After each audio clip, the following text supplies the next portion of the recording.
Dating child star na si Red Bustamante, kinumpirma na bibida bilang si Pepsi Paloma.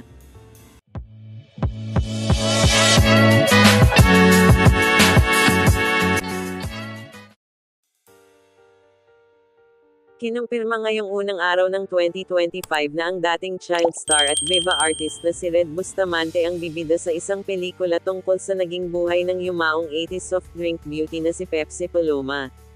Ito ay base sa ipinost na teaser drop ng kanyang magiging breakout project, kung saan nagkakumpronte sila ng bitter-anang aktres na si Gina Alahar, na gumaganap naman bilang ang yumaong award-winning great na si Charito Solis.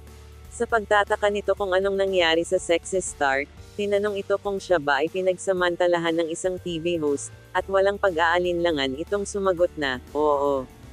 Gaya ng alam nating lahat, naging bahagi ng noontime show na It's Showtime ang nooy batang aktres na si Red kasama ang isa pang dating mainstay ng programa na si Joy Rendan.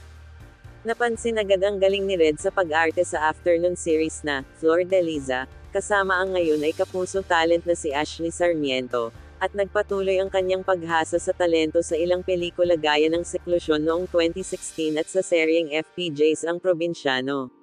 Naitampok pa siya sa ilang featured shows tungkol noon sa kanyang buhay matapos ang kanyang kasikatan bilang child star at ang mga naging pagsubok niya noon. Good luck na lang sa iyong new project.